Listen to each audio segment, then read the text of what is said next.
Today we're answering a reader question that I received a couple of days ago. This question comes from a student who essentially had his family get into a financial crisis because of the lockdowns and the economic problems associated with it. So I will first read out the email he sent me, and then we will talk about what is his best course of action. He says, "Hey, first of all, I would like to say your articles have been a real eye-opener and truly valuable. Thanks for sharing them.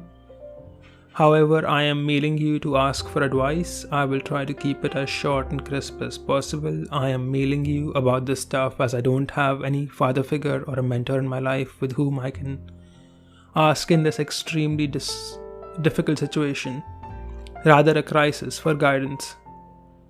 I'm Indian and in my final year of bachelor's in an Indian university.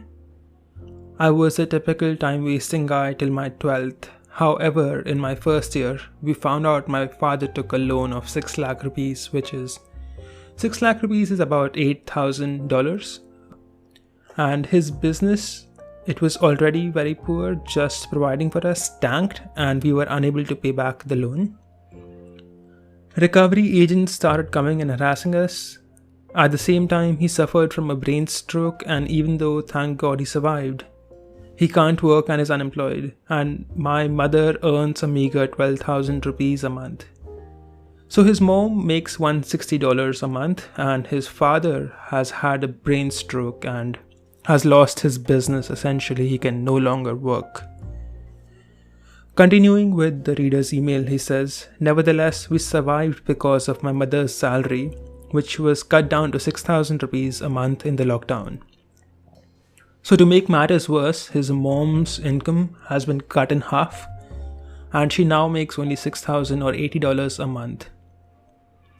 So he says, now I am in my final year, and here we are, poor as dirt, may lose my father, my house, and we are under high debt. I was so tense during that time with family, father's health, earning, and college studies that I have never had time for anything else. That is understandable. I believe you're from India." Yes, I am. So you know the value of... So he mentioned a degree which is basically worthless. So he says it's extremely hard for him to find a job, and he cannot continue with his further studies because of financial constraints. And he's asking me what I would do in his situation and what guidance I can give him to help him get out of this mess. He also mentions that he got a job to assist his family, but then the virus happened and everything shut down. Okay, brother, this is a difficult situation to be in. Your father had a stroke, your mom got a 50% pay cut, and you had to essentially postpone or quit your education to get an odd job to pay the bills. So this is not a good situation to be in by anyone's judgment. So here is what I have to say. First of all, a family income of 6,000 rupees plus whatever you make from your job is quite low. Even by India standards, it's not very good. Especially when you have loans to pay off and have a sick family member. But you know that already, which is why you're writing to me. And the reason I'm answering this publicly is because just by the law of large numbers, I have many young readers from India who might be going through the exact same thing. And not just from India, even from other third world countries who have been impacted by the lockdowns. So I hope if you are in a similar situation, this podcast and the article is of use to you. Okay, so starting with what exactly is the problem. So we'll first isolate the problem here.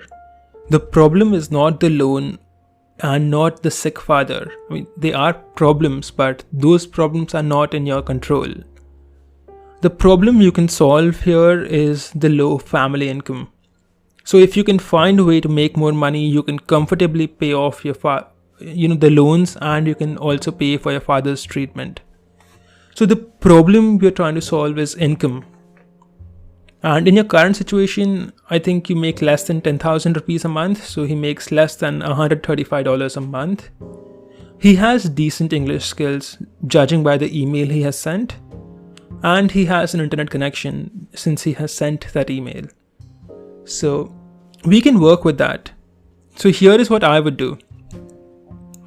List yourself as a virtual assistant on these gig websites like Fiverr and Upwork. And there are also websites like freelancer.com where you can start applying for gigs. So other people will post projects and then you can say, hey, I can help with this for X price. So you can initially charge something very low like $5 or $7 an hour.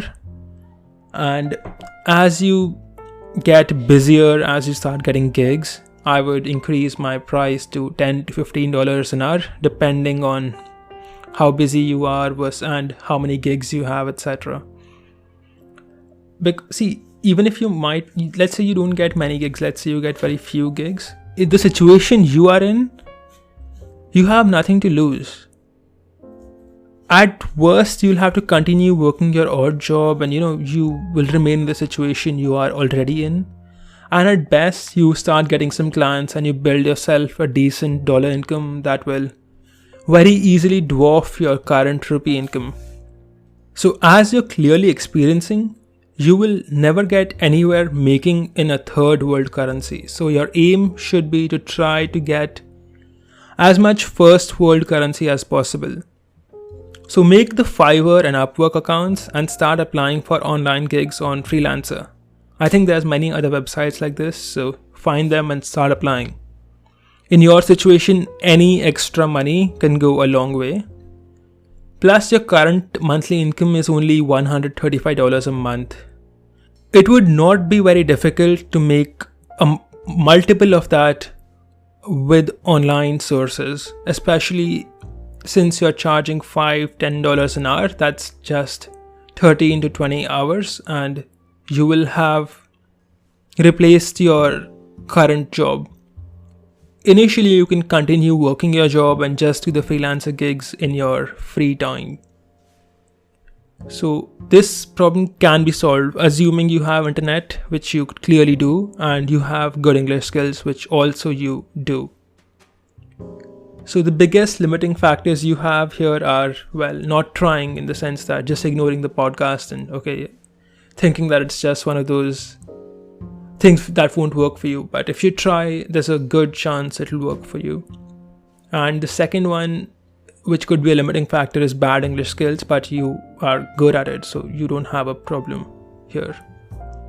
And as you work as a virtual assistant, if it starts working for you, let's say you have a second income source now, take whatever time you have free with yourself and use that to teach yourself an easy to sell skill like Photoshop, graphic design, a little bit of WordPress, how to make websites, etc. And you can sell that skill also on Fiverr and all of these freelancer websites. So once you figure it out, I think your job would be to learn more skills and sell them online.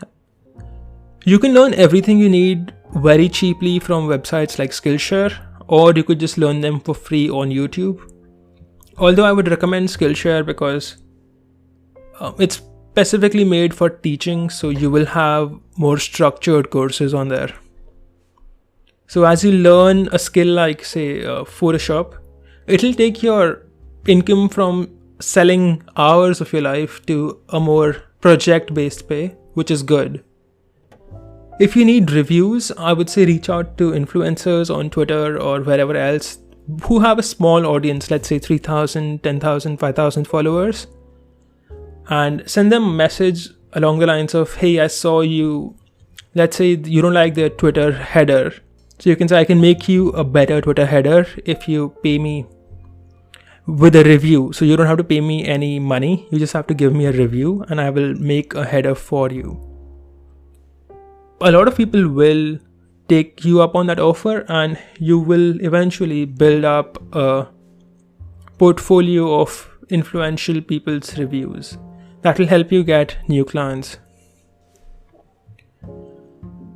Your aim here should be to try to get to $1,000 to $1,500 a month in about 1 year, which is not that difficult if you put your mind to it. So get on it, my friend. You don't have time to waste. Any improvement, any money you can make online it'll go a long way given your situation right now, your family situation. I think you should get on it right as fast as you can. And use the money you make here to help your family, pay off the loan, pay for your education. Budget and don't waste a single rupee until you're out of the situation. Also, I would say talk to the lender and try to renegotiate your loans. You want a longer payment schedule and if possible, a smaller principal. So you want them to write off a part of the loan. Lenders become more cooperative when they know that if they don't cooperate, it would mean that you would go bankrupt or you would be completely unable to pay, and in that case they won't get anything. So it comes down to your negotiation skills here. But yes, you gotta focus on increasing your income, use online, and thank God you are good with English, because if your English was bad, it would be much more difficult than it already is. So I hope this podcast or my answer helped you, and let me know if you have any more questions, and if other people are listening and they are in the same situation.